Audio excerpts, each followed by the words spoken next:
kad divi ģitāristi satiekās un pagaidām vēl varbūt tās nemāk nospēlēt neko baigi daudz. Pat vienkāršākā lieta, ko abi divi var spēlēt un veidot savējās improvizācijas un citiem vārdiem sakot džemot, ir pa blūzu. Tāpēc iemācīsimies vienkāršāko veidu, kā spēlēt blūzu pavadījumu, un iemācīsimies spēlēt blūzu pavadījumu lā tonalitātei. Kaut kā es ievēroju, ka tieši lā tonalitāte ģitāristiem ļoti mīļi parasti. Un iemācīsimies sākumā septakordus, kurus mēs lietosim blūzu pavadījumā. Dominants septakords no nots lā, dominants septakords no nots re, un dominants septakords no nots mi. Citiem vārdiem runājot A7, D7, E7. Un tālāk iemācīsimies 12 takšu akordu secību, kuru katram ģitāristam būtu jāzina tik labi, ka jebkurā brīdī, jebkurā diennakts laikā pamostoties, varētu viņu nospēlēt pilnīgi bez nekādām problēmām. Un šī 12 takšu akordu secība būs šāda.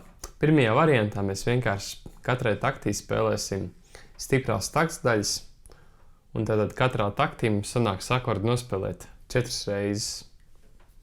Tas skanēs šādi.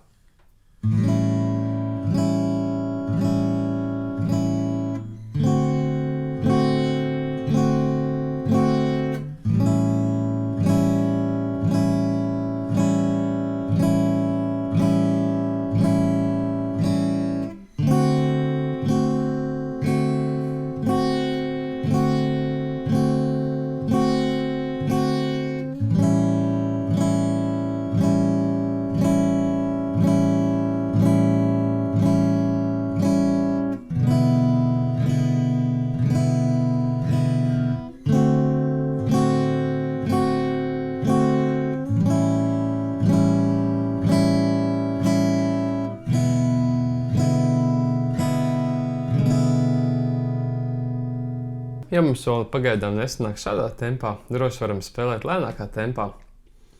Un neaizmirstam to, ka tieši lēna spēlēšana ir ātrākais ceļš uz tādu labu un pamatīgu rezultātu. Kad šis mums jau sanāk, nākamais solis ir pamainīt nedaudz labās rokas tehniku. Ar īkšķi mēs spēlēsim basu noti. Savukārt ar šiem 3 pirkstiem spēlēsim 1, 2, 3 stīgu. Līdzīgi kā mēs to darījām arī citos vingrinājumos. Dominants septakordā no nots lā mums basā sanāks spēlēt 5. stīgu. Dominants septakordā no nots re mums sanāks basā spēlēt 4. stīgu. Un dominants septakordā no nots mi mums sanāks spēlēt basā ar īkšķi 6. stīgu. Šis ir vēl viens variants, kā to spēlēt, pieliekot mazo pirkstiņu uz 2. stīgas 3. ladas. Ja pagaidām tas mums vēl nesanāk, tad mēs varam vienkārši spēlēt 1, 2 un 3 stīgu. Vienīgi tad mums sanāk tā, ka 4. stīga netiek nospēlēta, tāpēc, ka tieši 4. stīgas atrodas akorda 7, tāpēc šajā akordā būtu varbūt tās vēlams spēlēt šādi te, izmantojot visus 4 šos te pirkstus, spēlējot 4., 3., 2., 1. stīgu. Un kopā tas skanēs šādi. Līdzīgi kā iepriekšējā uzdevumā, spēlēsim tātad stiprākas taktdaļas, un katrā taktī mums katra akorda sanāks nospēlēt 4 reizes.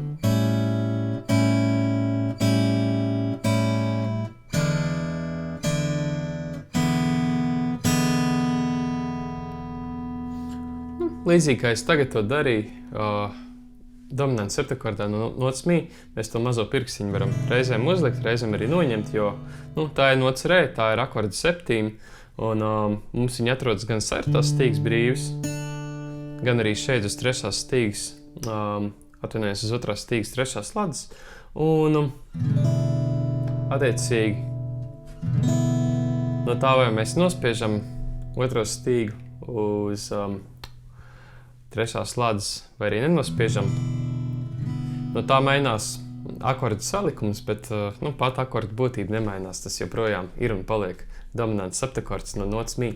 Kad tas mums sanāk, nākamais solis būs pamēģināt basu spēlēt nedaudz citādākā ritmā. Attiecīgi, ar šiem trim pirkstiem mēs joprojām spēlēsim stiprākas daļas, līdzīgi kā mēs to darījām iepriekš. Bet bass, tātad dīkšķis, spēlēs šādu ritmu.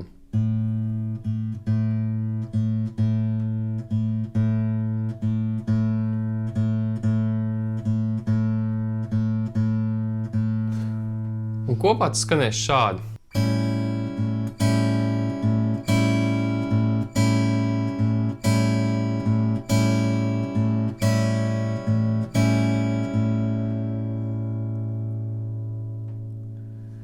Tātad sākumā mēs nospēlējam kopā, un pēc tam basa nota atsevišķi un atkal kopā.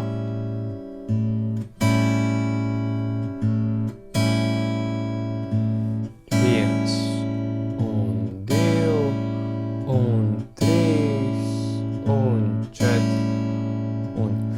Mēs arī varam skaitīt, spēlēt lēnā tempā. Tā kā uz 1, 2, 3, 1, 2, 3, 1, 2, 3, 1, 2, 3, 1, 2, 3, 1, 2, 3, 1, 2, 3, 1, 2, 3. Tad šādi te spēlēt mums sanāk uz viennieku nospēlēt visu akordu, uz 2 mēs nespēlējam neko, un uz 3 mēs nospēlējam vēlreiz basas noti. Tad pamēģināsim nospēlēt šo te pašu blues akordu secību, kas bieži vien tiek dēvēta arī par blues kvadrātu.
Un nekautrējamies šo spēlēt ļoti lēnā tempā.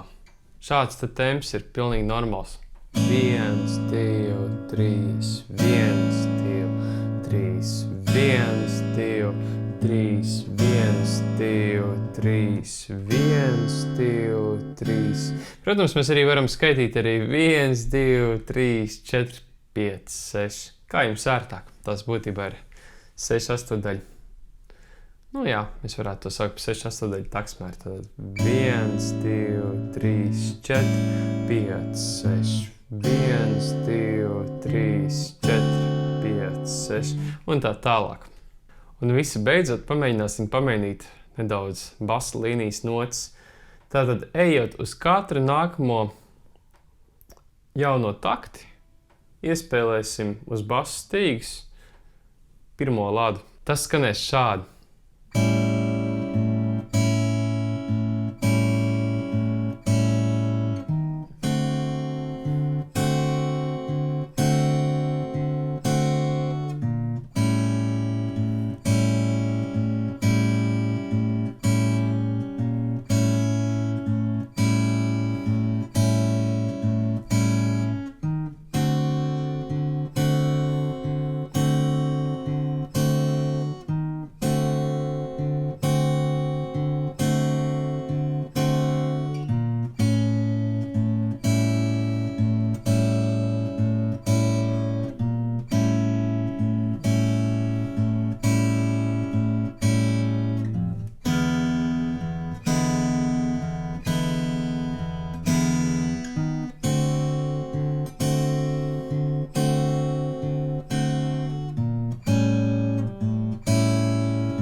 Un, kad esam iemācījušies šo nospēlēt ātrākā tempā, tas skanēs šādi.